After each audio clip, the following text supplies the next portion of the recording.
everybody, and welcome back to reading Homestuck, the Epilogues. We got Mason, Arthur, and June here today. Hello. And before we start, got a little thing that I got sent. Do you remember last episode where there was discussion of the deep-fried periodic table? Oh, yeah? Yeah. No. Well... What? That was something that we brought up. It was something that Wait, was brought up Arthur in here the last thing. time? I think so. So. No, Karkat was there. I know he was there. He Yeah, did yeah, that yeah, after yeah. the We were all page. there. No, Arthur Deep was there. fried periodic. You guys are stupid. No. You'll get it when It you was the see thing it. Dave had. You'll get it when you see it, and you're gonna see it because our friend Stryer made this. Nice. I like the boulders over the Breaking Bad element. Breaking Bad and fucking and you, uranium. and you for some reason. Yeah, Uranium. just for reasons. I like It's how for the- Boron it's is for the just Breaking fucking Bad melting. theme where they go. That's better call. That's quite a crossover, right? I like how because you put the big fucking like bulge tool on the M, Boron is just fucking melting. It's just I would love to hear the periodic table song, but in the style of this table. stylized after this. Just get a crispy ass mic, I guess.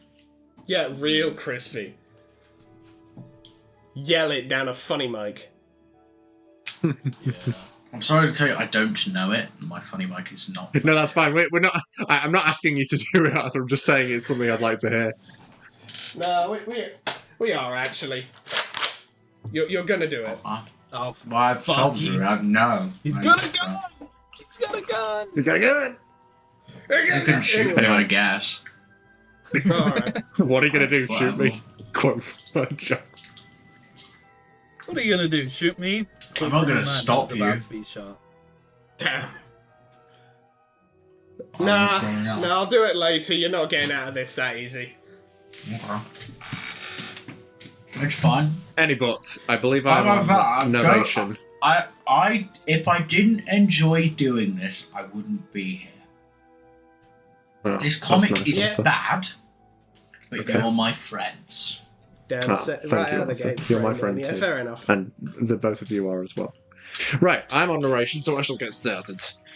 Yes. Who Epilogue wants to 3. do Jake later? Jane is also on the page, so June, you can take that. Who wants to do funny British I man? don't want to be the Nazi. Sorry, just how it is. Oh, You God. Arthur, do you Jake, I want to don't do mind. Jake or? Sure. Okay. I can also. Yeah, we'll do it. I don't mind. Alright. I'm easy. Mason. Narration. Jake maybe? yawns and knocks on the window to Jane's office again. For some reason, Jane has the shades pulled shut all the way around, so he's been hovering here for way too long in his best tie and his best pair of short shorts. There's a crowd gathered below, gaping at a rare in-person appearance of a globally famous butt.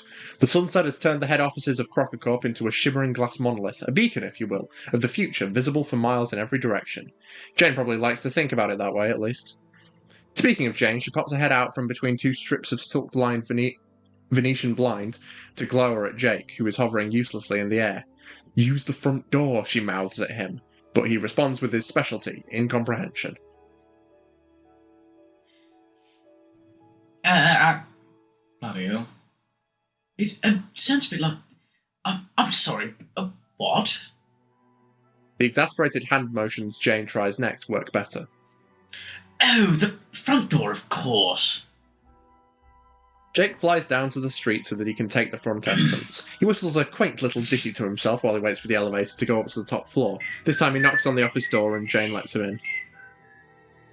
Inside the office, it's dark and hazy. The whole place is candlelit, and Jane is reclining on her desk, sprawled out like a lounge singer on a grand piano. Specifically, a blue lounge singer on a blue piano, just like in one of the hideous velvet paintings Jake bought in New Prospect a few years ago.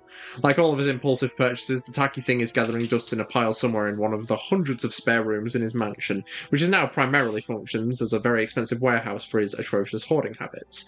And intimate knowledge of his hoarding habits, particularly the type of sultry cerulean content he's known to hoard, is exactly why Jane is wearing a blue dress with a very high hem. Jake's bow tie practically spins at the sight of it. He freezes on the spot, an animal in the predatorial headlights of this buxom blue businesswoman.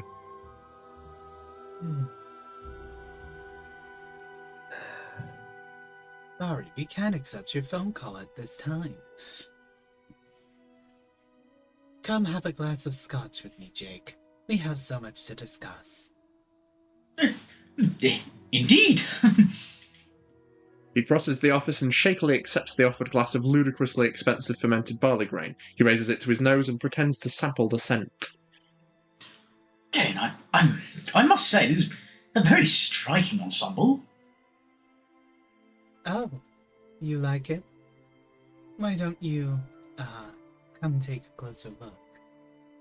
She's really bad at this, she thinks. This being seduction. She's so bad at it, in fact, that Jake immediately recognises her ruse for what it is. Laughing nervously, he sucks the whole glass of scotch into his mouth in one go, ice cubes and all, and then, because he can't actually stand the taste of scotch, immediately spits it back out, ice cubes and all, spraying Jane's brand new sexy dress with quite an ungentlemanly fountain of boozy spittle. Jane is lashed by both the scotch in her face and how quickly her plan has fallen apart.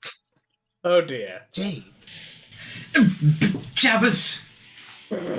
Oh no, all over my new dress. Oh, Jen, I'm so sorry. Here, let me help you clean that giggle water off your kettle drums.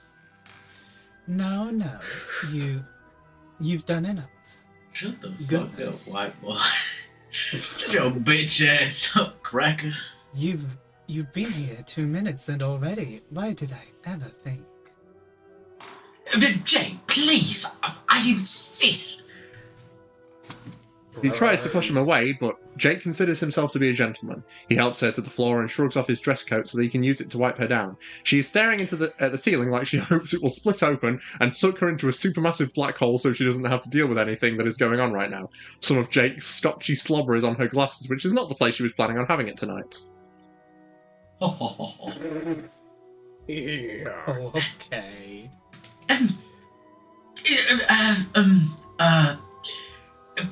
Is this why you wanted to see me? To show off, this proper bit of frock? Oh no, of course not. I just wanted to talk about the economy. By Jove, the economy! Jane, my dear friend, please tell me all about the economy! Jake doesn't care about the economy, but he's an ardent supporter of changing the subject. It's doing quite well now. Well right now, actually. I should hope so! But it is not... But it might not continue to do so in the future, which you can guess is of great concern to me, being that I am a pioneering and entrepreneur. I read my own next line and this guy's such a fucking cunt. I mean, we knew this. Frig! That's awful, and you should do everything in your power to adequately explain this conundrum, which I admit I'm not up to dick on.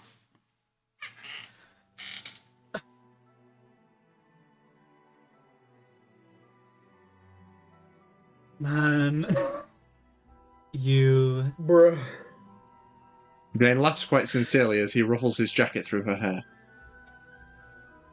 Oh, Jake, you really have no idea what's going on, do you? Wait, is this about the election markup? Because Jane puts a finger to Jake's lip and shushes him. It's a very smooth move, a total recovery. He shushes, and she directs him to one of the couches that line her office. They stumble there, his jacket and hands still wrapped around her shoulders. I'm sure you've had an earful about the election already. I apologize. You must understand that my mind is quite occupied by it right now, but I've been doing an awful lot of thinking lately. I see. About what? About everything, I suppose. About my life. About all of our lives and the trajectory they've taken since we helped to create this new universe. You must admit, it's a lot to grasp, and I'm not certain we've all taken the time to truly contemplate our place in it. It's not really the kind of conversation you initiate if you're looking to extract a sexual deal out of someone. It is, however, the kind of conversation that you might have with a childhood friend who has become somewhat emotionally estranged from you, both so busy with their exciting careers and misuse of their godhood. Who are they now? The same Jake and Jane who passed, like, particularly dysfunctional ships in the night a decade ago? Or is Jane wiser and Jake kinder? Are they better versions of themselves? Jane absently rubs the narrow strap of her dress between two fingers, vainly attempting to sort out her jumbled thoughts. Well, yeah, it's an earful, Jane. I know, it's an earful. It's a headful, too. I can't help but worry. Haven't we really just been drifting these last 7 years? Drifting both in the sense of failing to fulfill our personal potentials, and in the sense of, well, drifting apart. Jane pulls a leg up beneath her, which slides her bare knee between Jake's. The couch dips a bit under their weight.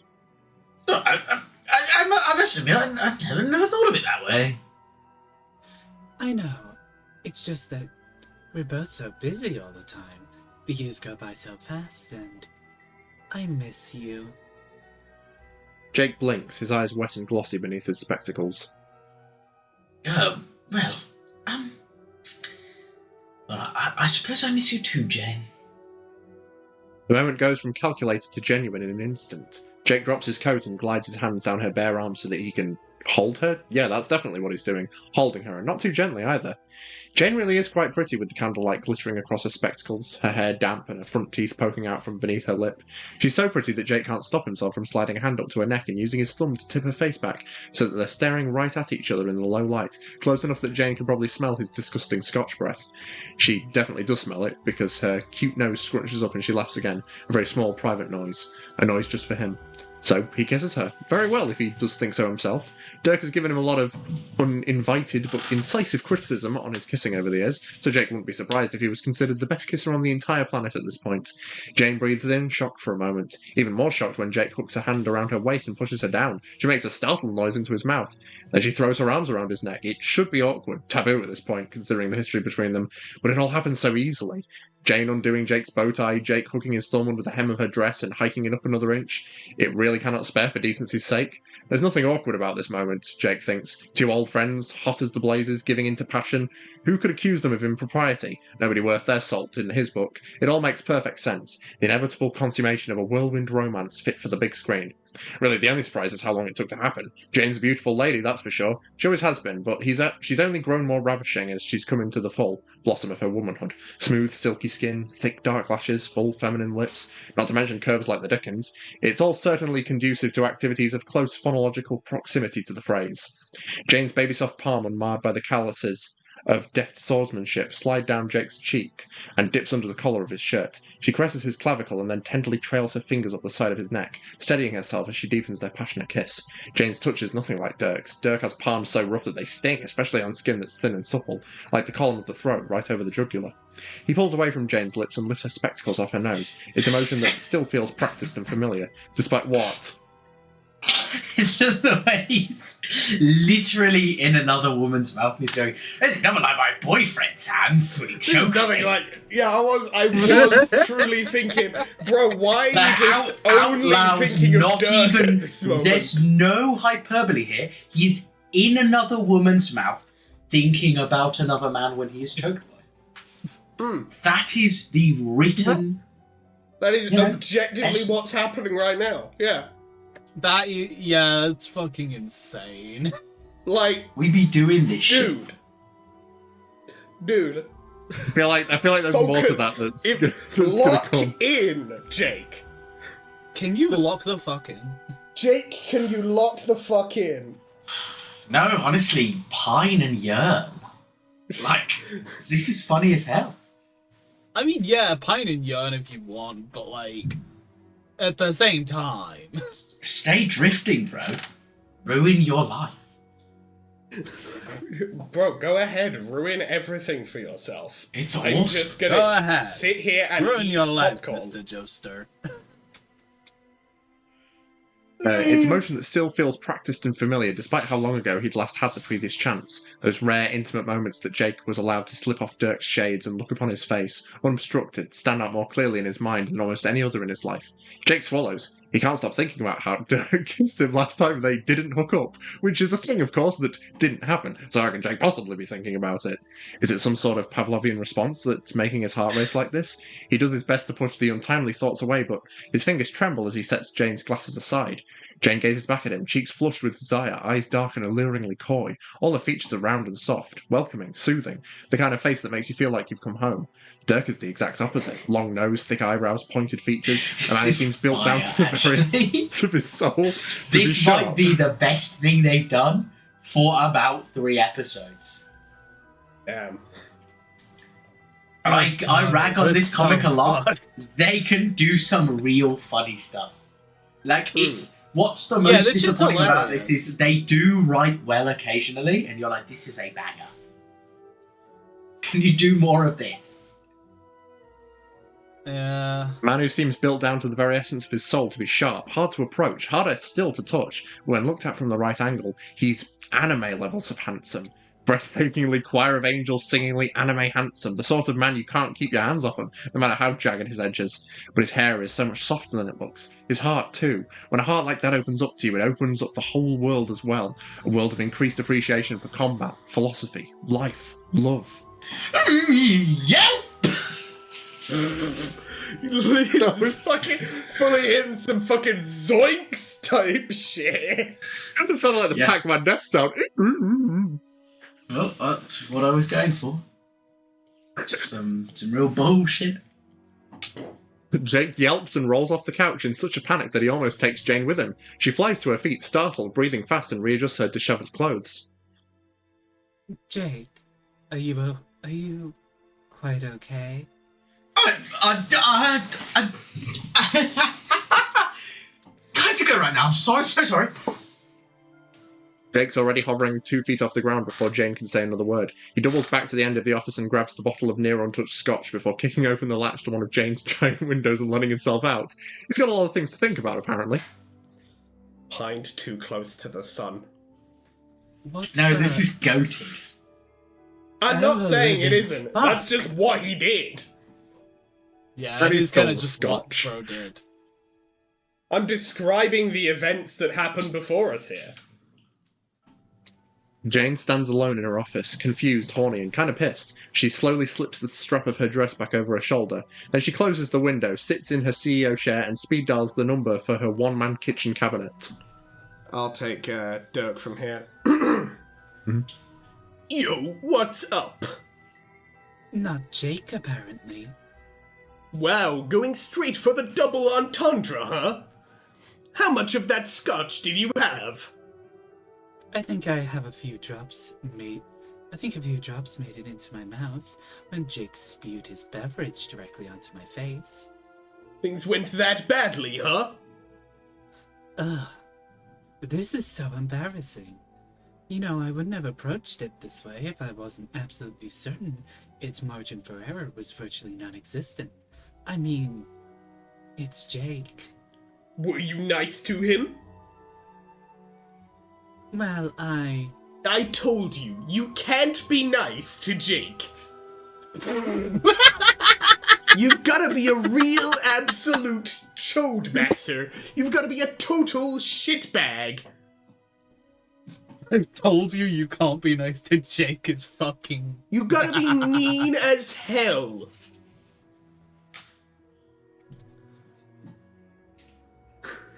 Listen, To say Jane. bad words in his direction. Look, he likes blue women, and if we've learned anything from our track record, blue plus woman equals absolute bitch. So, you've gotta hone in on that. Fuck my blue life. Again. Once again. No, not this. No, Cherish not a my bit that the blue audience won't existence. get. That won't make any sense to the audience.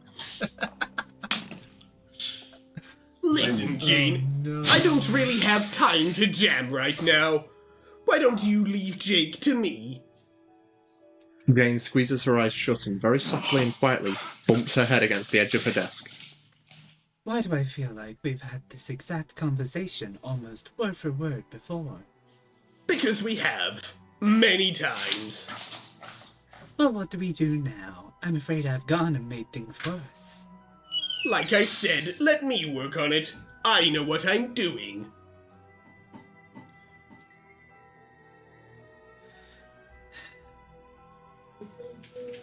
You always say that.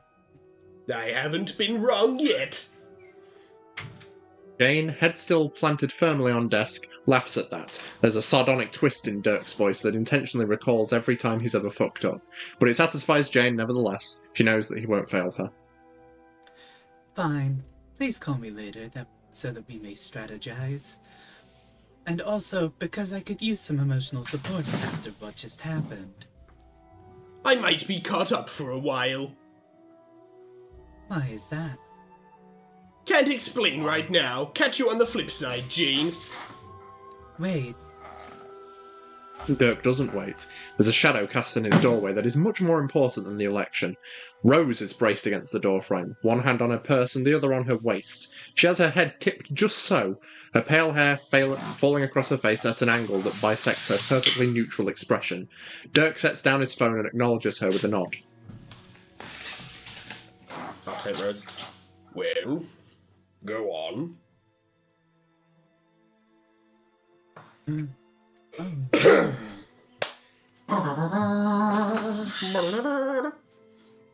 Alright. John, fight Lord English. All around you is pandemonium, a multichromatic cyclone of shrieks and clashing colours. As mean as Ghost Army claws at the borders of Paradox Space. Wait, that is her army, right? It seems like it's been so long since you thought about any of this. But you're pretty sure this is the army you, Mina, Vriska, and the other circuit were trying to raise. So it's true then. The Juju has finally unloaded you exactly where you needed to be. Every screaming body pitches down and goes white the closer it gets to the black hole above you.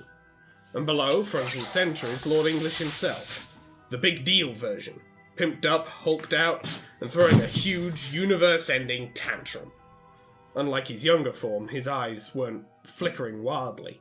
They're locked in place, an 8-ball in each socket. He's locked in.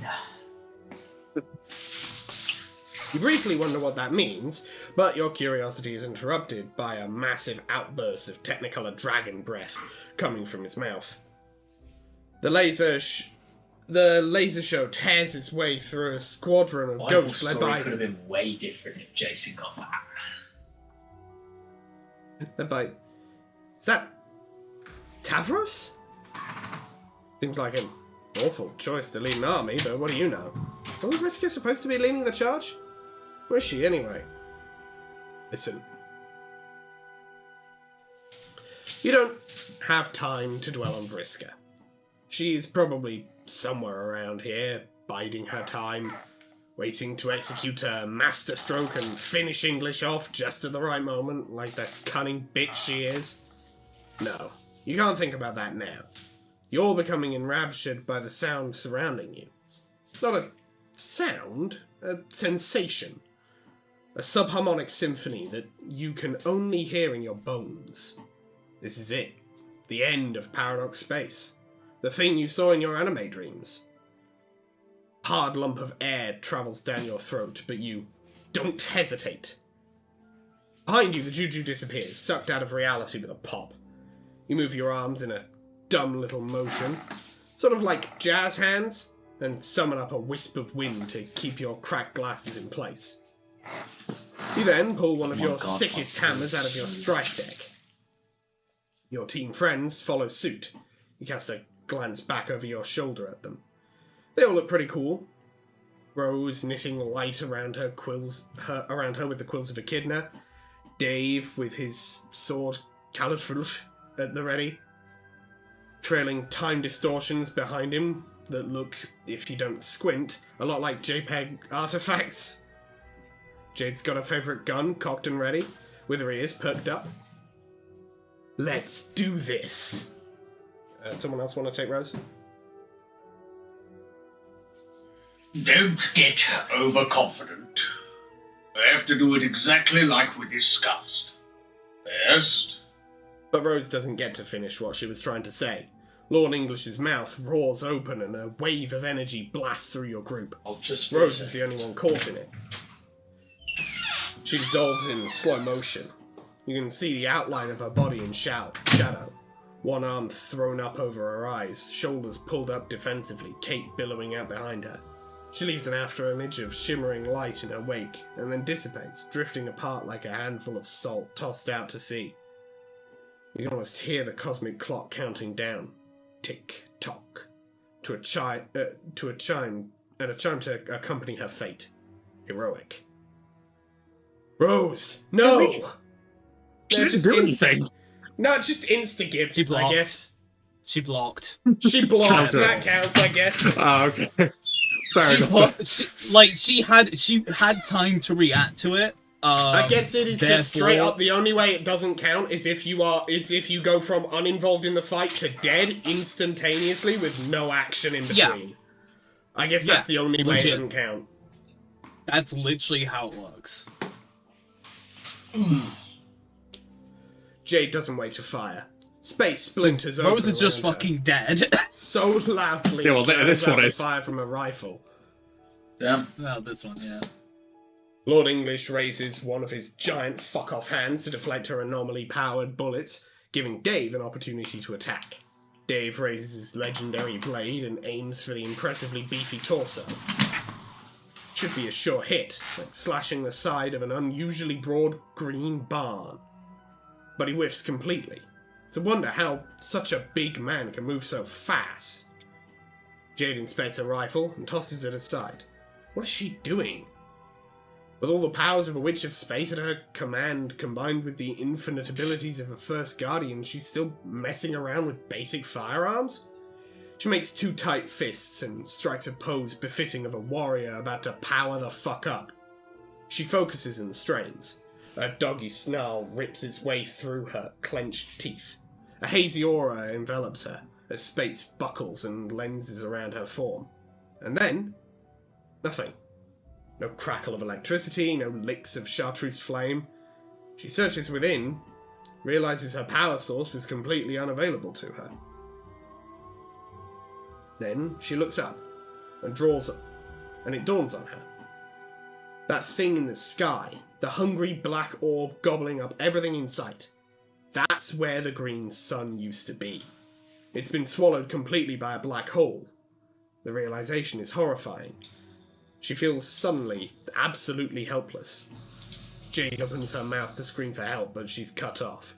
A razor-sharp fragment of reality slams into her back. It skewers her, exiting right through the center of the space symbol on her hoodie. She chokes and goes limp, encircled by a halo of her own blood. Get in there. You're barely a minute into the battle, and both your tactician and your most powerful player are down. You summon a windstorm to momentarily keep Lord English preoccupied and try to grab your sister's wrist. Instead, you catch her by the hem of her skirt. Lord English struggles to emerge from the wind prison you just whipped up. You can see one of his arms flailing just outside the circumference of your storm. Tavros has pulled himself to his feet and, recognizing English's temporary state of vulnerability, directs the ghosts on his side to attack. No one is paying attention to him. Jade is floating away from you. You're having a hard time maintaining your whirlwind, your glasses, your hammer, and your grip on her. Lord English's head has emerged from the apex of your storm. He looks directly at you, and his mighty jaw creaks open slowly, well beyond the reasonable capacity of any mortal mandible hinge. You stare directly down the dark barrel of his throat, which readies another terrible laser shot. There's not much time to react. Make a decision.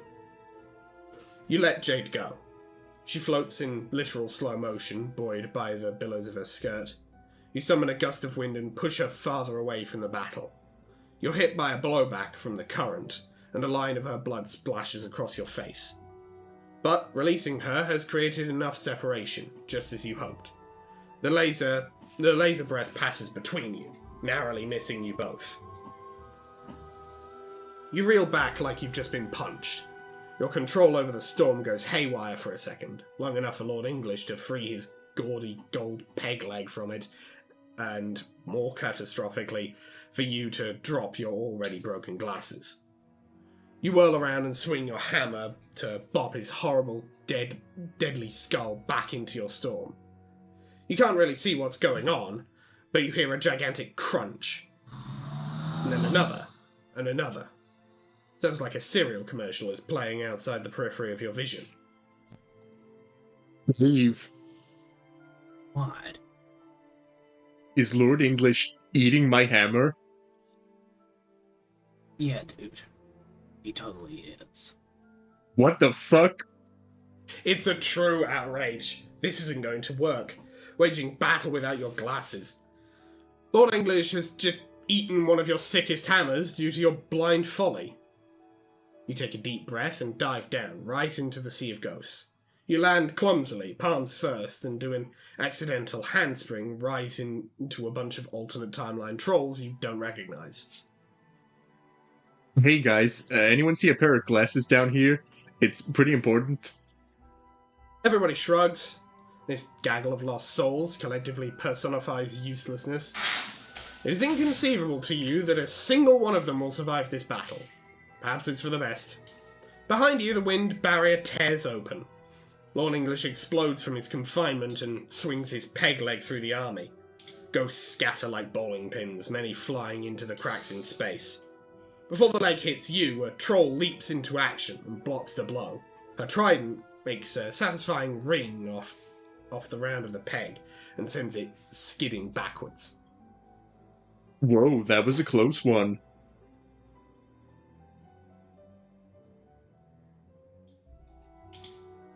Okay. Shall have a time to finally show up. Dude, I So- just looked away for 1 second. What the fuck? Alright. So I'm just taking a little bit of time, so I'll just let it. Sorry. Shall have a time to show up, to finally show up. Sorry, we were kind of busy. Bit of a weird question, but have you seen a pair of glasses down here? Arthur, you can do the voice. Yeah. Are these what you're looking for? It's not the voice. Okay, That's not okay. the voice, but Good. honestly, fucking, Thank that's you. funny. Okay, we'll go with that.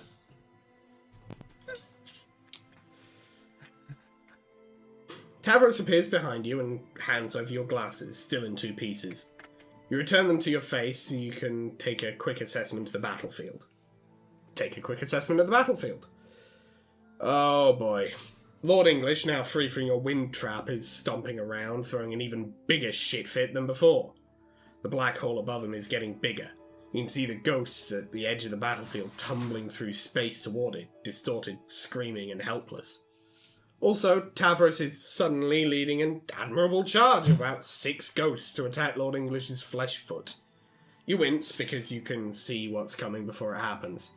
It's a shame because you didn't have the chance to thank him for finding your glasses. English raises his knee and stomps 3 ghosts into oblivion. The other 4, Tavros included, get vaporized in a beam. The ghost army seems to be thinning out pretty badly by now. Most of the ones remaining are either fleeing or getting sucked into the hole. You whip out another hammer. A classic this time, the Wrinkle Fucker. Its boinging pair of irons are hot, hissing, and ready for action. You use the wind to propel yourself back toward the fray. Dave is slicing paper cuts into English's torso and with glancing nicks from his blade, but the monster is spry as ever, making him a difficult target. You take advantage of his distracted cavorting to whack him on the side of the skull. Your hammer connects with a satisfying crunch and he stumbles back, but recovers and lunges forward in a motion so quick you can barely follow it. English grabs the Wrinkle Fucker with his mouth. You hold on tight, but he starts shaking his head rapidly the way a dog with a rabbit tries to break its neck. He chomps down hard and shatters the hammer's head, gobbling down the broken pieces. You watch incredulously as the giant dude eats yet another one of your favourite hammers. Unbelievable! He lunges for the handle in a ridiculously greedy attempt to finish what's left of your weapon. You recoil, careening out toward the black hole, but manage to stabilise yourself. You look at the handle of your tragically masticated wrinkle fucker, shrug, and toss it into the hole. Glancing back down toward your foe, you notice Mina still appears to be hanging on, clinging to his left suspender. Yo, hold on.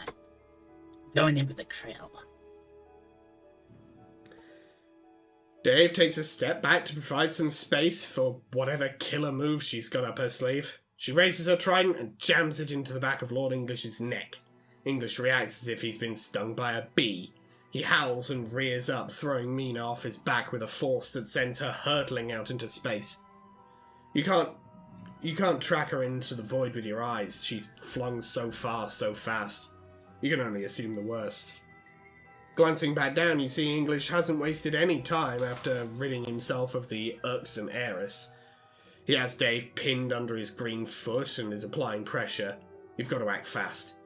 You flip out another hammer, you don't care which one, and send it flying toward the monster's face. English quickly whips his head in the direction of the sailing hammer and swallows it whole.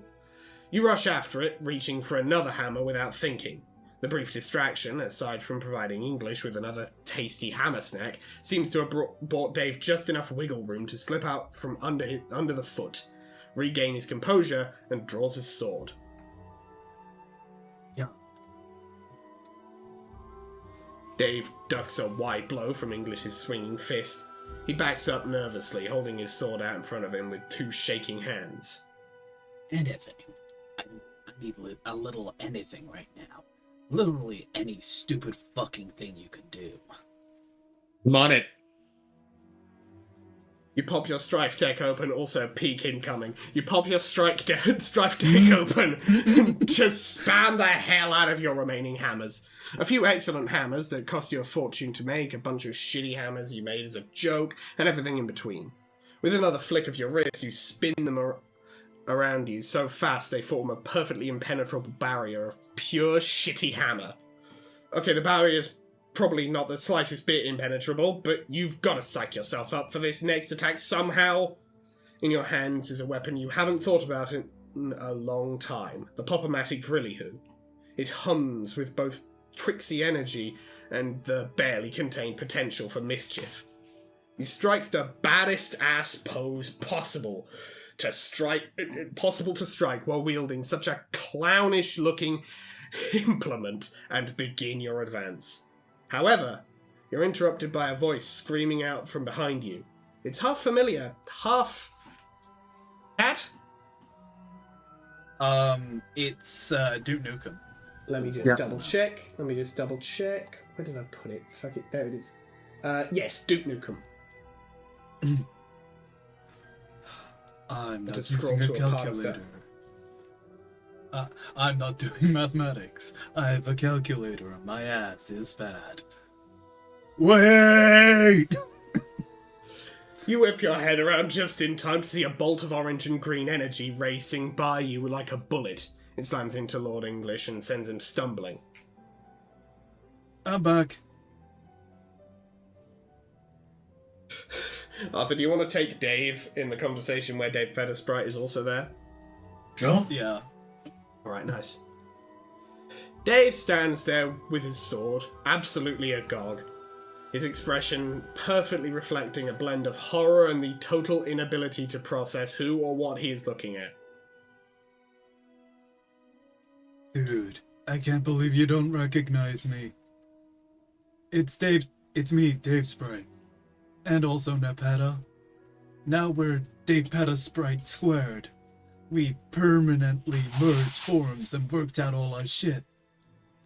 Oh, well, that sounds fucked up, but okay. Dave Petter spreads their wings, sending waves of warm light through the battlefield. The light feels comforting somehow when it hits you. Behind them, Lord English is struggling to his feet again, roaring as he rolls from one side to the other like a kicked-over turtle. His muscles are so huge it's hard for him to maneuver.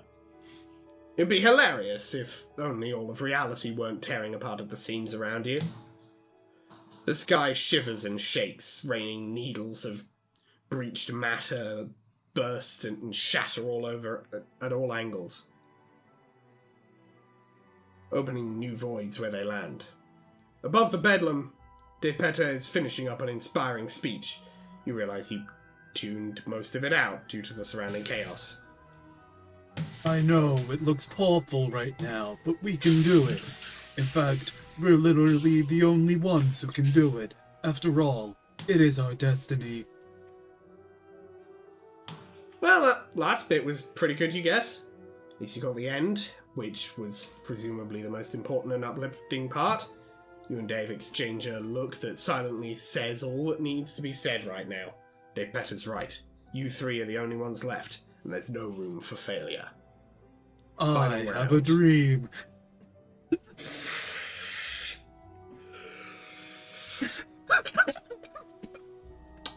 Final round. I'm sorry, I couldn't resist. The last leg of the fight proceeds like a well-oiled machine. Perhaps a well-oiled machine careening down a steep hill towards the edge of a cliff, but well-oiled nonetheless. You, Dave, and Dave Petter. That's what you call a team. And not just because, upon examining your surroundings, you three appear to be the last three living or dead beings left in existence, but damn it, you'll take it. You turn your hammers into an efficient spiral, a carousel of ass-kicking, and direct its fury right at Lord English's face. The butts of the hammers hit him over and over again, like racking up points in a slot machine. Dave manages to carve a red line up Lord English's side, drawing real blood this time. The slash snaps one of his suspenders in half, and must sever something else too, because the sword makes a grisly, meaty squelch when he pulls it out. Dave turns a half second too late to avoid getting sprayed by the wound. English howls and swipes at Dave. Not wasting any time, you bury a hammer in his gaping mouth. Unsurprisingly, it gets swallowed, so you throw another one. Now you're just throwing them into his fucking mouth like you're feeding him Scooby snacks. It's a gluttonous display you won't soon forget. You realise you seem to be stuck in a cycle and are in serious danger of running out of hammers. Cat sprite thing, help! Coming, bro. Dave Petter scrapes their cool Wolverine claws up Lord English's back, then kicks him in the back of the head. You time it perfectly and complete the combo with a well-placed Vrilly-Hoo uppercut to the jaw. On the snapback, Lord English grabs the head of the hammer in his mouth. Oh no, not again, you big ugly oaf. I really, really like this hammer. Maybe it's the sentiment attached to the hammer, or maybe you're just fed up with this gross pig treating your full inventory of hammers like an all-you-can-eat buffet, but this bullshit stops here, you think. Which is why you refuse to let the handle go when English wraps his tongue around it and unhinged his jaw with a sick wet pop. You plant one foot under his nose and the other on his mandible and tug back. He makes a guttural sound at the back of his throat and sucks the Vrilly-Hoo deeper in. Your heel slips on some drool and your whole leg skids straight into his mouth. You twist off balance and fail to catch yourself.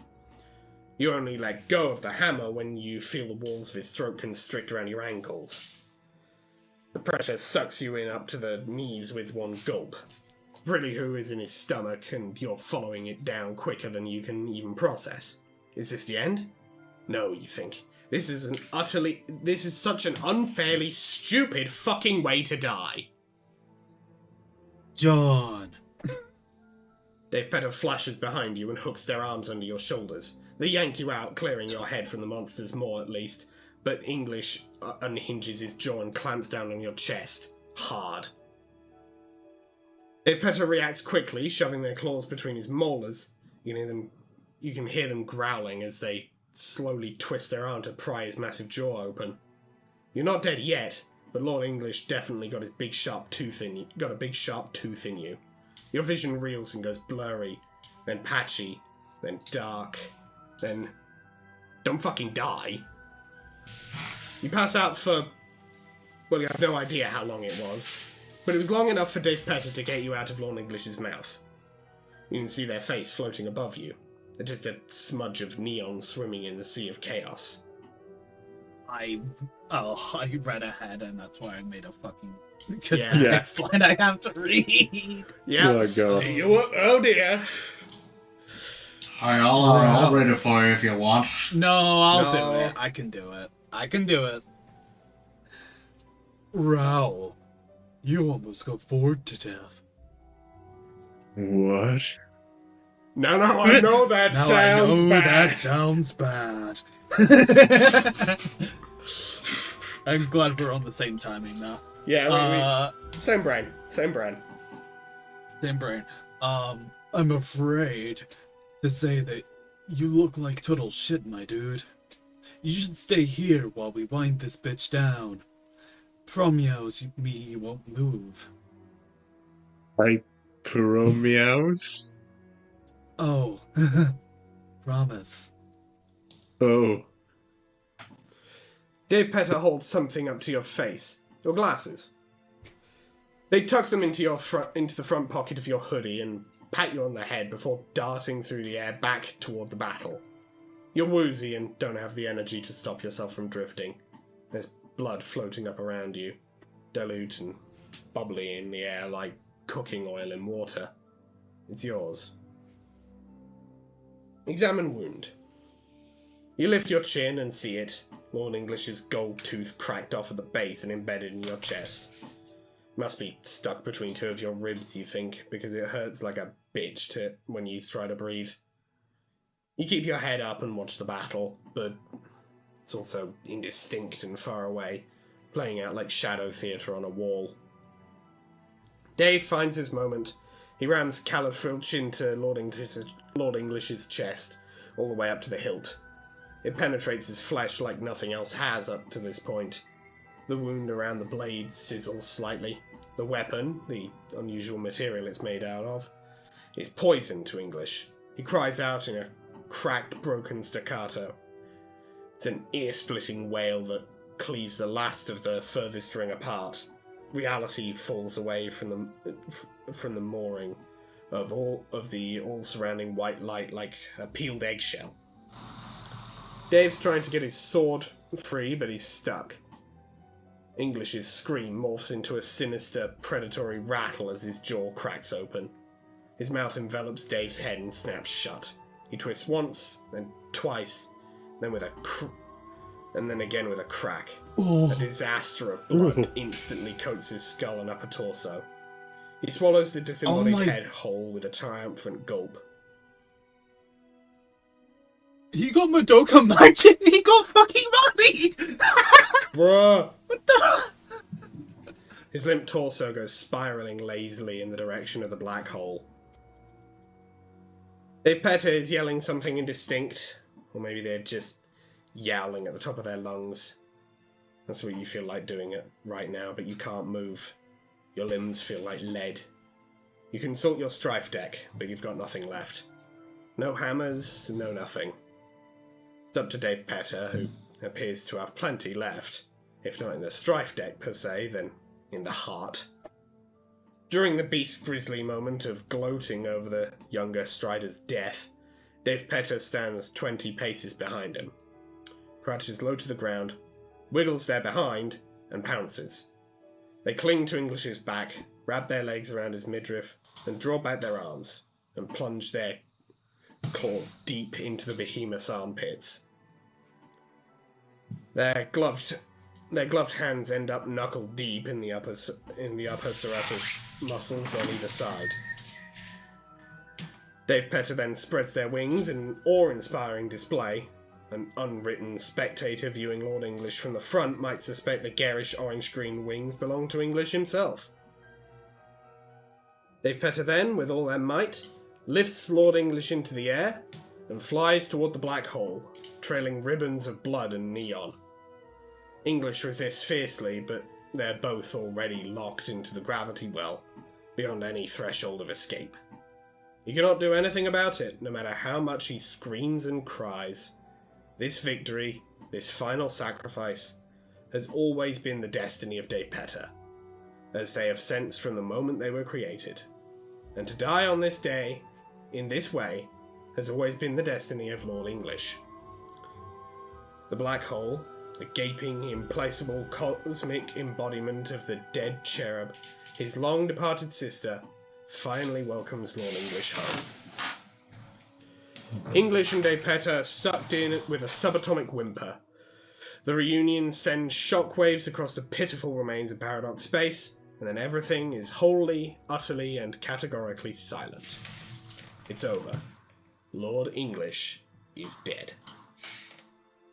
But it doesn't feel over somehow. You don't feel like you've won. You can barely feel anything at all, actually. All you can think about, for now, is Dave Peta. How they were so unfettered and brave. How they sacrificed themselves by flying right into the black hole and... Like a fucking piece of garbage. You can almost hear Dave saying, "May God rest his soul."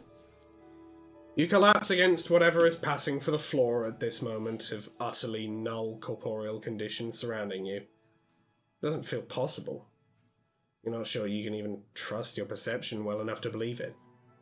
But it seems to be over. You've convinced yourself of this truth well enough to allow yourself to exhale. Enough to allow yourself to suddenly acknowledge the agony coursing through your body, emanating from the gold tooth lodged in your chest. Enough to allow yourself to succumb to the overwhelming urge to sleep. Close your eyes.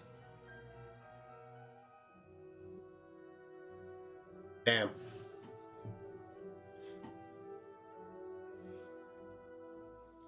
Hooray! Hooray! He's dead! Everybody's fucking dead!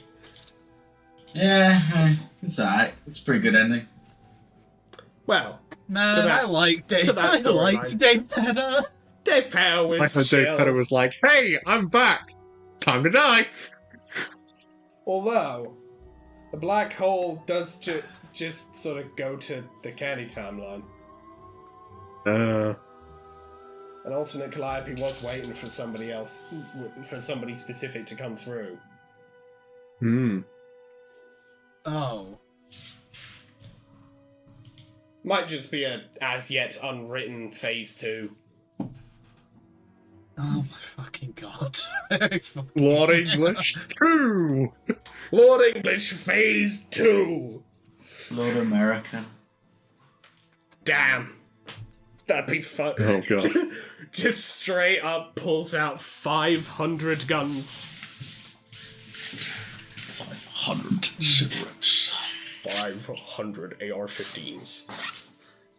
Wait. Which I am Does smoking like cigarettes. Is Does that what? what John meant in Candy then? About what? Do you remember that moment in Candy where John was like, no, Vriska didn't beat Lord English? And he like got like really fucking weird? I mean, to be fair, No, because it's that was more a, matter that was a of, like- different John. Well, no, yeah, he didn't know what happened in this timeline. It's more, I think it was very much more an Okay. issue of like, hey, you guys literally have no idea what fucking happened. I don't know what happened. Why are we presuming Okay. that Vriska specifically did that? Why are we presuming Okay, that fair Vriska enough, specifically, who was a shithead to basically everyone we've ever known, did that? Like the Fair only, enough. I thought think- there was like I think to a some certain extent it was shenanigans also going a on there. matter of like, I'm the only one who even remembers the version of Vriska who even tried to become a better person.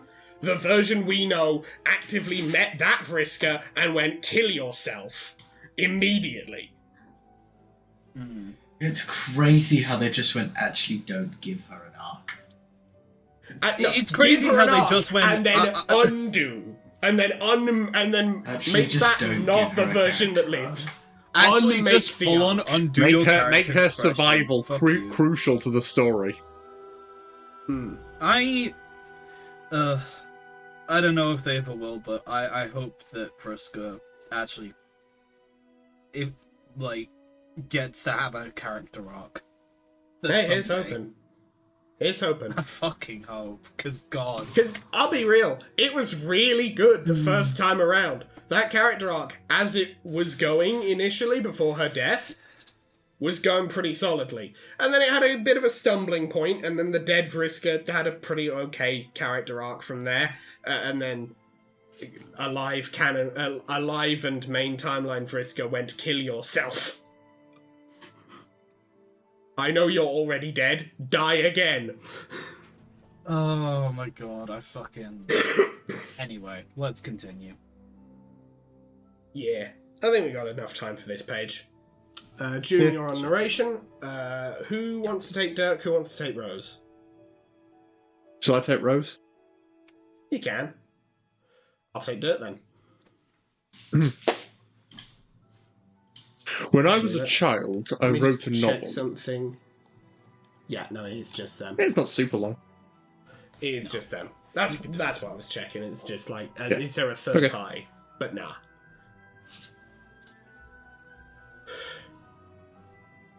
Do you want to do that line again, or are we moving on? Yeah, to I'll the take it next? again. Yeah, let's go. When I was a child, I wrote a novel. I didn't even hear Mason do it the first time, can't lie. Anyway, Well, Fair. he's done it second. Rose is speaking with her eyes closed. She's weary, but standing for now. Near one of Dirk's work tables, she has both hands resting on the chassis of his recent project, Sawtooth 3.1. By The energy humming inside of its mechanical heart warms her palms. Dirk snorts, but in a good-natured sort of way. That's the closest he usually gets to laughing. Another one of those Lalande childhood wizard fics, I presume. He leans his elbow on the table and stares at her over the rims of his shades. The weight of Dirk's scrutiny is potent. She looks away. Complacency of the learned. Ah, the wizard fic then. Yes. Of course, it was nothing like the polished masterpiece penned by the middle-aged version of myself from your world. Nor did the saga span as many volumes. 13-year-old Rose only managed to draft the one, it shames me to say. How pathetic. I know. Rose steps back, trailing her fingers over the rivets that line Sawtooth 3.1's chest. Eyes closed again, she passes in front of the window. With the sunset behind her, she's a shadow ringed in yellow light that turns white at the tips of her hair. Though I must say, in defence of young Rose's literary integrity, having carefully studied all volumes of the Elder's work, and then revisiting my youthful preteen scribbles of passion, I observe more power and emotion in the single ragged notebook than the full span of the best-selling series. It's more raw, it betrays considerably more sincerity than my young self was surely ever aware of stitching into the prose. It meant something.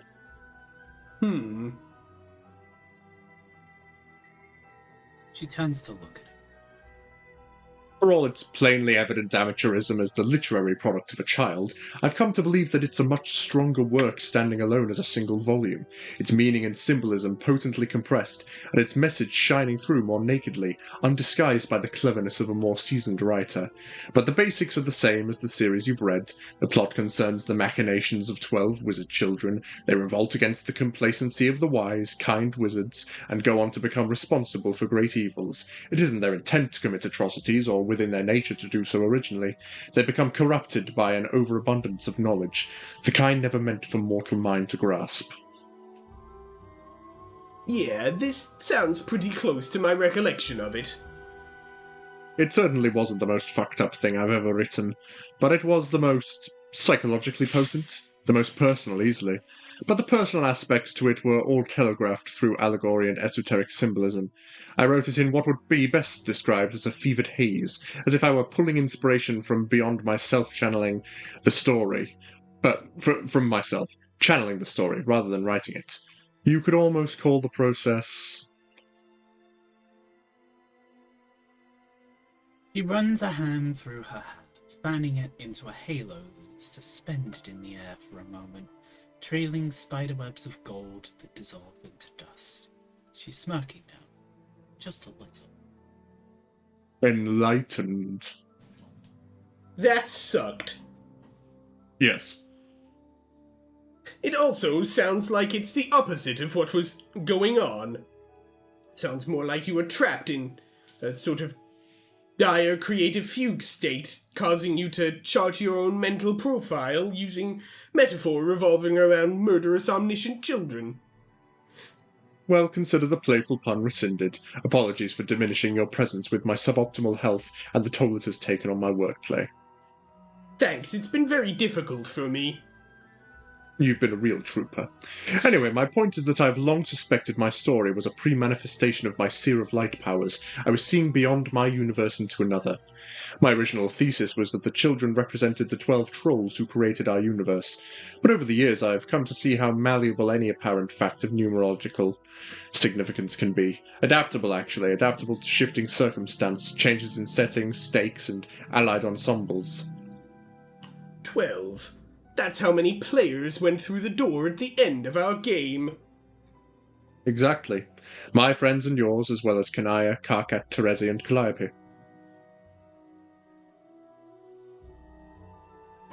Dirk settles against the wall beside Rose, shoulder to shoulder. She seems to take some measure of comfort in the physical proximity. When she finds herself leaning against him, probably without thinking about it, Dirk imagines, because neither of them really do that, he doesn't pull away. If it's her, it's alright. He won't begrudge her a small weakness now. You describe this as a fact of numerological significance, which makes it seem you suspect these correlations are something less than utterly providential. As if there is a part of you holding on to the belief that certain figures are coincidental, that their significance and reputation smacks of bullshit. They not smack of bullshit? They smack of a bunch of things, and a bunch of other things also happen to smack of bullshit. But the network of relations isn't perfectly traceable, nor can they all be mapped on a one-to-one basis. It's unclear exactly which things are smacking, just as it's unclear that when it comes to bullshit, whether or not smacking accurately describes what is being done per se.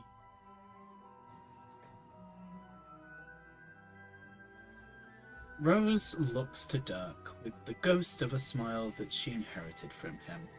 On her face, its blankness is as enigmatic as the Mona Lisa's. Could be that it is you who is smacking of bullshit, dear father.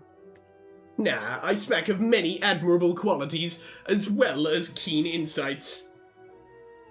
She doesn't seem to have another riposte to return.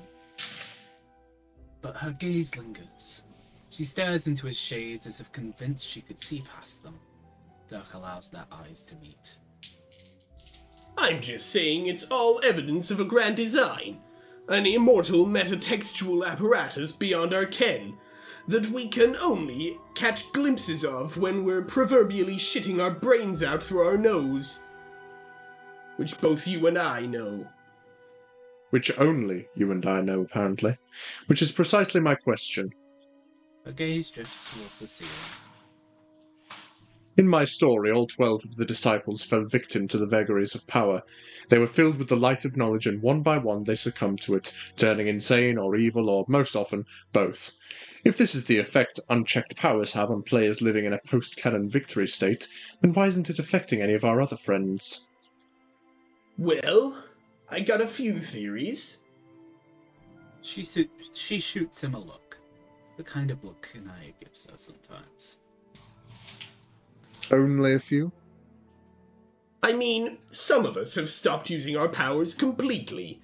Not a whole lot of need for emergency resurrections or complex timeline manipulation on a planet that's never had a conflict more serious than a sports ball riot or a rumpled hat shortage. But even aside from how often they're used, some powers don't lend themselves to the infinite expansion of one's mind the way ours do. I see. So what you're saying is it's more a matter of one's aspect than it is whether one's powers are practiced further or allowed to atrophy. Yep. In that case, Rose sways. perhaps Terezi had the right idea. Getting away from this place, I mean. Maybe I was a fool for imagining I could settle down here. She jerks away from the wall in a tortured ragdoll motion, one hand snapping out vainly for something to brace herself against. She staggers forward a bit. Dirk doesn't reach out to steady her. Anyone else might have had the empathetic reflex to do so. Maybe it says something about him that he lacks this reflex. And maybe it said something about Rose that she prefers it this way. Try as she might to convince herself otherwise. Vows and occasional banter about adoption with the wife, she is still a solitary creature. She gasps, sucks breath down her throat, and squeezes her eyes shut so hard that a tear rolls out. She slides back down the wall, sitting on the floor to save her energy. She's mostly composed when she raises her head. There's bitter laughter at the edge of her words. How are you handling this so well? I assumed it was just that feigned stride of stoicism, but you seem to be taking this... In stride?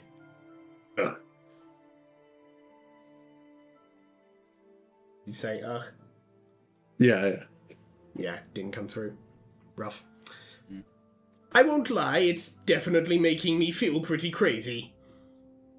Dirk stands over her, adjusts his hair, crosses his arms. He makes no motion to bother joining her on the floor. He looks very together. The way he says the word... the word crazy, with the same intonation with which he might say good morning. It's hard to believe he means it at all. But I've got more practice at this than you do. I spent most of my life before the game multitasking my entire fucking subconscious. I've had several times my age on paper to contemplate these mysteries. Years of prying open can after can of worms filled with answers I don't like. Cut yourself on the edge more than once and you stop getting surprised by all the blood. I see. Rose wraps her hands around her upper arms like there's a winter chill rattling through the workshop. She shivers. It's not the headaches that concern me most. In fact, I don't think it's the expansion of my powers that is causing the headaches, but rather my own resistance to it. Sometimes I get this feeling that I could, if I really wanted to, just let go. It would be as easy as opening my eyes. It's like that feeling you get when you're far enough out of a dream to be conscious of it, but not yet awake. I'm caught in the liminal space between reality and reverie, where people once believed demons dwelled, but the only reason the demon is still sitting on my chest is because I refuse to banish it. All it would take is looking directly at it. I'm forcing myself to stumble through my life as a sleepwalker. All this pain and sorrow could go away if I would just allow myself to wake up. Then why don't you? Because I'm not sure that the person opening her eyes will be me. Her voice is lost at sea, swallowed by the swell of darkness lurking in her imagination. This time, Dirk does reach out to steady her. He kneels in front of her, curls a knuckle under her chin, and lifts her face even up to his level. Then, in a deliberate motion, he pulls off his shades. I understand completely. Rose's eyelids flutter heavily. She meets the intensity of his naked gaze aloofly, like she's not aware this is the first time he's ever let her see it. Hmm? I know I sound pretty nonchalant most of the time, but actually I'm scared shitless of myself. I've always had this uncanny ability to chart a course from A to B and not give a fuck about any of the letters in between. I'm not sure anyone should be allowed to have that much foresight, especially a guy like me. What upsets me most, I think, is the distance this is all putting between me and everyone I know. The farther above the board you fly, the harder it gets to care about the pieces. I hear you. And personally speaking, things usually work out for the best when all of those pieces do exactly what I say. So I'm also probably not the kind of guy who should get to be right all the time. Rose laughs softly. She's not scared of this abyss. She's staring into it all. She doesn't even think to look away. There's really not an inch of humility in you, is there? I've just spent a lot of time in my own head. Maybe absolute self-absorption is the inevitable outcome when the self is all you've ever known, when you're drowning in it. I know there's plenty of things that suck about me. No point in feigning humility about things that don't. And yes, I may be a shitty human being, but as a mechanic, I'm off the fucking charts. Rose's eyes have grown distant, almost mirror-like. Dirk can see himself reflected in her vacant stare. All the pieces in their place. The mechanisms all running smoothly. She says this in a hollow tone. It's the disarming voice of a puppeteer ventriloquizes for a marionette. Her head falls toward her shoulder slowly. Dirk catches her cheek as she slides into That's cheek. Cheek? Sorry. That's cheek. It is cheek. I couldn't. I'm I taking thought the my cheek. money. I meant to cash this at the bank on my way home. I fucking... Please give me that I back. like money. Oh, That's dear. my social Here's security I've for the dropped month. my check with all my money. That's my social security. It's all I have for the month. Dirk catches her cheek as she slides into sleep. It's difficult for the untrained ear to spot the exact moment in their conversation when the words she was saying stopped being hers and started being his. Maybe they were her words. Does it really matter? In respect, they're basically the same person, aren't they? Kindred spirits in blood and perspective, the puppet masters of the respective games they like to believe they're playing.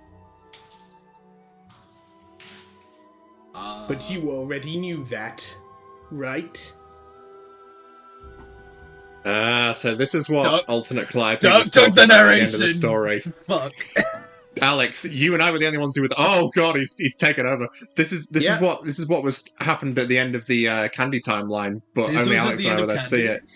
Basically, Fun. basically, Calliope was talking to Aradia about like how knowing whether a story is being told to you by a person or by like a faceless narrator like reframes how you like interpret what they say.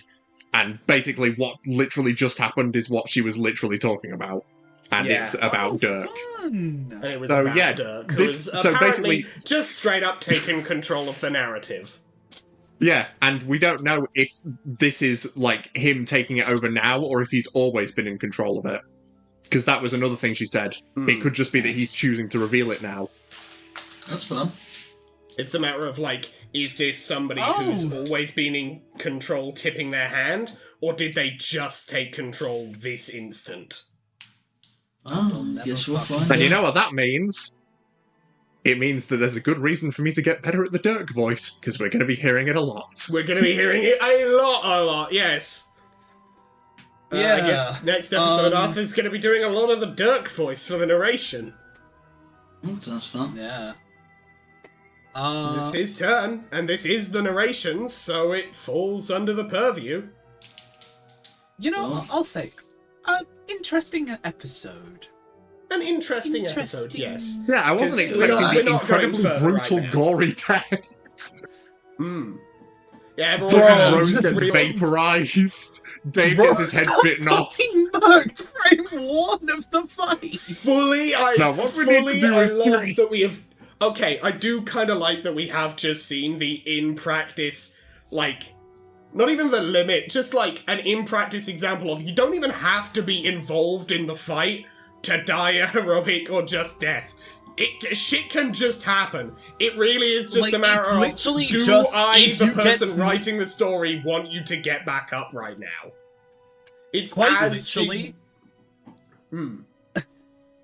the fucking god tier, like, death protection revival shit is just quite literally just the anti-assassination device. It's And straight, I that's think it. it's That's straight all up. it's useful. I don't even think an assassination would necessarily, depending on circumstances, that might fall under the purview. It really is just the, do I, the writer of the story, want you to get back up or not? And if I say no, you're dead like that, no ifs, no buts, no babies. Like, no ambiguity, instant line declaring you dead. Worst writing device ever.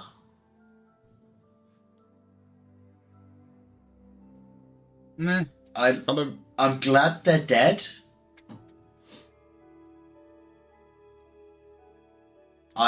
It's happened so many times that I'm like, sure. Do you know what I mean? Like, the third or fourth time you kill a character, I'm like, cool. Like, I get it's permanent, sure. I think the thing is, most of the other revival systems in Homestuck are a objective, this is a one and done from this source. Mm-hmm. You're seeing my qualm is not with a revival system. It's not with any revival system. It's with I know the concept of fundamentally what your argument is. You've said it many times. Yeah. So I'm just You've not made it. cool. You've not made it vague. You're dead. Like, it was a very excellent scene, but I don't think if this were the first time I'd seen Dave Strider die, or the first time I'd seen one of the main characters die, and I knew I weren't going to get to see them again, I'd be like, oh fuck, Dave's dead, or Rose is dead, or Jade's dead, or Risk is dead. Could be Jane. People are dead. Jane. I'd be like, holy shit, that's awesome. But that ain't how we roll here, so I'm just like, cool. Cool. Still, there's I think the thing is, I brutality understand to where it. you're at. I understand where you're coming from. Fundamentally disagree, but I understand where you're coming from. Okay. Yeah, I can see why you're bothered by it, Arthur. Like, I completely respect the being bothered by just the, like, death not really mattering except in, like, more specific circumstances. I'm just... Like, I think... You've made your point clear. It's that it makes me unbothered beyond that. Like, it just kind of takes all the weight out of it. Yeah, if death is not a permanence, I am fundamentally not going to be bothered by a character's death. Yeah, that's fair I've enough. got to make it more clear, more ultimate. Because even, like, now we're... Like, it's the same thing with, like, a multiverse story. You've killed a Dave Strider. Oh. But there are more out there. We've literally got another Dave Strider we're following. We've got two. Yeah. Well, yeah. Canon. Because there's the candy one, and then there's the one from It's the like why the Meat Dirk Timeline suicide universe. was pretty heavy. I was like, oh, they're not going to bring him back. They're not doing anything with this. We don't have any other timelines we're following. We don't have any other bullshit we're going on. They've killed a character. Good. Yeah, Took we them came long to Meat enough. Timeline. Well, yeah. But while we were reading the But it's a canon matter of timeline, we perspective. weren't following a Meat timeline or a real timeline. I know what we were Arthur's trying to say. It's a matter of the perspective of Yeah, it was just so focused basically on Candy. Dirk was just gone forever. Yeah, but we If didn't we- see his ass no more, and we instead Yeah. saw the shadow in everybody else's lives he left. I So then guarantee you, we will have no more than 3 mentions of the brutality of the deaths of the people in the thingy fight. And if they don't cast a shadow, what is the point of your event? I mean, to a certain it's extent, I don't just think happened- anyone's going to mention them because no one from that scenario is alive anymore. Yeah. No, I but think- even I think then, it's- we're not going to have it mentioned in the story. Like, Yeah, no, not really. I think Yeah, that, I so think it's the just point of this particular one was just basically just to tie up that loose end from the story, and I think the point is that it's going to kind of have been sort of underwhelming. Hey, I thought it was pretty. I thought it wasn't underwhelming. I thought it was pretty good. I thought it did the job. I'm just saying, like, I'm not going to go, oh fuck, they're dead. I'm not going to mourn them in any way, shape, or form. I mean, No, because for those particular dead. characters, John literally just grabbed them from another timeline and was like, "All right, we've got to do this now." Yeah, exactly. It's like these are kids. Okay, kids. In and out, 30 minutes. Kill yourselves. I have lost. Throw your bodies at this. The narrative has lost enough. John's dead. I will say that Dave Pester, I guess. the one Except death probably not. I'm actually like. Well, they were kind of, dead like, already, basically. Yeah, Yeah, in a manner of speaking. well, in a manner of speaking, yes, but like Dave Petter wasn't like our concept before Dave Petter existed, and No. Yeah, No. Dave Penn I was don't still mean dead long already gone. as in they were a dead person. I mean, the story had lost them and they weren't in it anymore. We Yeah, had that's fair already enough. lost They and got like mourned them. 2 mentions in Candy Tops. Yeah, we had already lost and mourned that character. Them coming back and then dying immediately again is what I'm talking about, where I'm like, I just don't give a shit. Yeah, no, that's fair enough. I completely Cool. understand. Like, I've I already get mourned that, but you. like, I do think to a certain extent a character just disappearing from a story and then coming back counting for that is a bit silly. Well, no, it's the way they were. They like wrapped her up. They'd done with it. We'd had a final. We'd had an ultimate event with this character to finish them off in Homestuck. That's fine. I'm done with them now. I don't mind that they came back. That's pretty cool. That was their ultimate destiny. When they'd kind of been talking about a fate and a destiny. That was they were like a fate and a destiny fellow. That was one of their things.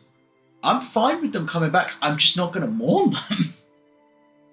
them. Cool. that's I fine. mean, fair enough. You've taken the punch out of killing a person, and you've definitely taken the punch out of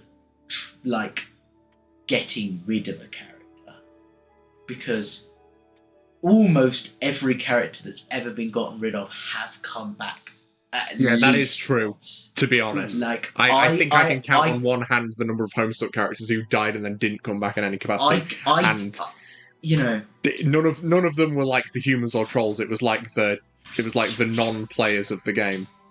Yeah, it's just like one of those things where it's like, if you I think want to a certain me to extent- mourn or care, give it a I bit think more to a certain weight. extent it's a matter of to functionally interact with Homestuck, you do kind of have to just accept it's not the kind of story where a character dying is the end of that character forever, and I think to a certain extent you just sort of have to accept that's Yeah, I have. kind I just of think story you're I reading, just yeah. think it's slightly worse, right? Like Like, I think Yeah. there are better ways to Yeah. write that event. You could have injured Absolutely. the character.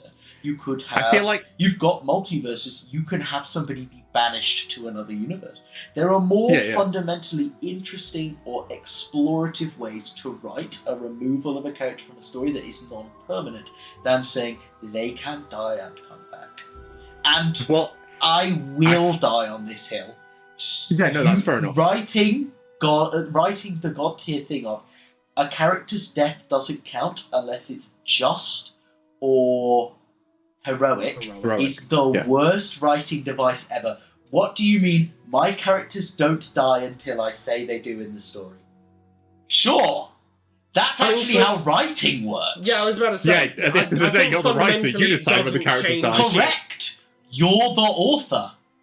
if you view it from Shut more like a up! perspective of the characters in the story, it kind of like reframes their purview of Yeah. life and death. But when Like, you it's view a it matter from of the outside it perspective matters of to like the a characters writing in the device, universe. it's completely meaningless. Yeah, if you It's like if you the look at it from Watsonian the versus author Doylist perspective, yeah, whole thing. yeah, like Yeah. Watsonian perspective, the god tier revival system is massively important because it can solve a lot of problems for you in normal life. Effectively, Well, we just saw from a it Doylist wasn't actually perspective, because it somebody does just got fundamentally sniped. nothing. Yeah, but like I'm Somebody talking just like got sniped and it you're didn't not gonna count. die. Yeah, that's why that one felt particularly odd to me, because like Yeah. you think about when John and Rose So went to actually, fight no, Jack it's Noir, still, you know, and I guess John it didn't do matters. anything, and he died, and he came back. Yeah, it's just like, I guess it matters until it doesn't. It's fundamentally rose blocked, that counts. So you I will say. say. I think it's actually fundamentally author decided it doesn't count this time. Which, sure. Like, this isn't. This. I don't need you to be perfectly consistent with your rules. I just don't think the system you've presented is incredibly conducive to weight Yeah, that's fair enough. toward character death. Also, I A feel lot like of provided a Homestuck system. stuff, because it's like not properly defined. Yeah. Like, I it's a don't- magic system so soft you can just. It's just No, malleable you to can whatever the fully author just wants. That's do whatever you perfect. like I with it. actually really like when you don't give me all the rules. Yeah. Don't I mean, write I think the I think laws the of point physics more in your is universe. it's less that the rules have not been given, and more that there aren't actually any hard and fast rules at all to begin with. Anything. Yeah, can I'm kind somebody of who do prefers it anything more if you when can come up there's, with like- a funny enough excuse. I'm somebody who prefers more when something has like its rules and those rules are followed. You will find that when we do more JoJo ranking that I'm a bit of a rule stickler. In the case of Homestuck regarding the death system, I feel like original Vriska best illustrates the point that death is less of a vessel of removing you from the story and more of one of you making you not important to the story. Because Vriska was obsessed with being important to the story, and then she died, and then she was desperately trying to find a way to become important again. Yeah, Yeah? I think that's more the thing with death. I think the core thing with Homestuck is death isn't we're getting rid of this character. It just means something a bit different here, effectively. Because I mean, Homestuck's always been like meta and about like the nature of stories. Yeah, so it's a like narrative about narratives. you've got to kind of like take a step back and Like think a about dead it from a more character of in a a like story oh yes, well still this is what it exists in a actually story. means. It's just like it's very meta. It's very How Well, consistent I'm not has that saying- I actually completely been, understand though? that. I don't know. Because I would say that's one example. There are, like, if we trawl through this, that has not sunk in. And I feel like if that were the actual point of death, I wouldn't, that would have been something I might have picked up on. Sure, Yeah. it might be true, but I'd ask that you provide me a few more examples of that actually being the case before I will internalize that. Yeah, death. Yeah, is that's fair actually enough. I'm not about trying to removing convince you. your I'm just offering an alternative perspective. No, that, I fully that is accept how your. it is, and I've missed that. That's wonderful. I don't know if Is that's that how it is. way? That's I've just got how example I two. viewed it. I've got example two, Example two? Tavros. Yeah? Tavros is also an example of that. Except he sort of showed the trend by actively, if anything, being more important after death, of just like, coming into his own and that sort of thing, of just like, again, death not Yeah, being... with the army and shit. Yeah, death not being What a permanent was removal of a character was he on narratively purpose is a important cool before he died? He was relatively, notable, but he wasn't... He was He was important to notable Vriska's because he was character kind of arc. tied in with Vriska's whole arc He and shit. he But I think was the core thing an is- event in Vriska's backstory, I would say. I think the core thing is he's intentionally supposed to be a subversion of the pattern. Okay, the well, pattern is pretty- hold on. So far, the pattern is 1 for, 1 against. Let's, I'm just, if that's the way it is, sure. That's actually I'm quite a gonna good have to way of dip, using death in guys. a narrative. Yeah, sorry, June. Yeah, It's alright. June's gotta go. I'm just gonna have to dip. Right, let's wrap I'll up. leave you guys to wrap up. Yeah. yeah. Later. Alright, see Okay. ya. See ya. Yeah. Yeah. Yeah, it was an alright episode. But yeah, Yeah. this episode was nice. Yeah. Solid. I don't think it was anything crazy. It was alright. Mm. Had that really funny bit.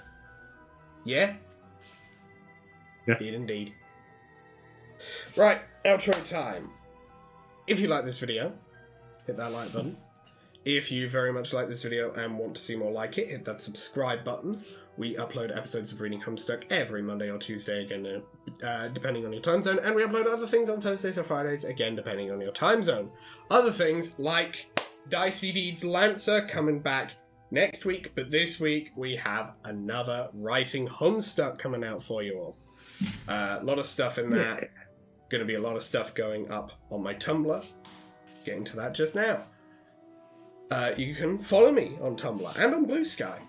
I post things in those places sometimes, not really as much on Blue Sky, because on Tumblr I post a lot of the stuff that I make for Writing Homestuck. I don't post it on Blue Sky because their image system is still shit. But you can check the stuff out from Writing Homestuck on Tumblr. You can also send me asks, send me DMs, send me whatsoever you choose. YouTube sometimes eats your comments. Very frustrating for all involved. So, if you wanted to send me something and YouTube said you couldn't, you can send it to me over there, and I'll actually be able to see it. You can send stuff like the funny deep-fried periodic table. Thank you again for that, Straya. Good shit. With the melting boron and all. I think it's boron. I don't know. It's been a long time since I've actually looked at a periodic table I could actually read. Because fuck if I'm reading that one. You can also follow June on Tumblr, Blue Sky, and on Instagram. She does stuff, though, in those places, sometimes. That's the pitch. Mm-hmm. If you're not convinced by that, I don't know what will. You can also follow Arthur on Twitch. Arthur. Yes. Yes. Our resident little hater. I'm on Twitch, twitch.tv/PENNEDRAIG. That's Bendraig. Currently streaming Dark Souls 1, although I haven't streamed it for a few weeks because it's been Christmas. And this has been my New week Year's. off. Yeah. Yeah. So I've just been chilling. Also, there's been an important event in my life that I've been dealing with. Anyway, but I'll get back to it. Yeah. If I'm on there, I'll probably be streaming at 6:30 or at 8 p.m. GMT. So, yeah, if you see me, please feel free to say hi. Hi. He'll be there if he's there. And Mason, do you have anything you wish to say at the end of this here episode of Reading Homestuck, the Epilogues? To say thank you all so much for watching. We love making these. We hope you enjoy watching them. Look forward to the Writing Homestuck that comes out later this week. It was a blast. It went on for quite a while, and we were very tired by the end of it, but it was a blast. I'm really looking forward to the next one, but it'll be a while before the next one. We've got some Lancer to do, and I'm looking forward to that as well. I don't want to sound like an asshole. Writing Homestuck is the thing that we do that I enjoy the most. That is not to say in the slightest that I do not enjoy any of the other things we do. I do enjoy Lancer, and I'm looking forward to doing more Lancer. That's just because Writing Homestuck hit you square in the autism, I think. Yeah, Writing Homestuck is we had an entire episode of Writing Homestuck where basically I controlled the narrative. Yeah. Much like Dirk has just taken control of the narrative. Ooh. Because, it's easier for me to come up with stuff for Writing Homestuck than it is for Lancer, because in Lancer, I also have to think about, actually playing the game. Yeah. You have to think about what would be the most interesting thing for my character to do versus can my character do that? Can my character actually do that? And if they can, will the dice let me? Because it doesn't matter how cool it is. Because if they you roll usually a nat don't. One, you just are doing the thing. I don't have very good dice luck. Go watch Lancer and Dig and Rimper and all the other stuff we make to find out how terrible my dice luck is. Yeah. But yeah, in the meanwhile, enjoy the Writing Homestuck. Enjoy the next episode of the Epilogues, and we'll be back in the cockpit soon enough. Indeed, we shall. And with that, we'll see you in the next video. Bye. Bye-bye. See ya.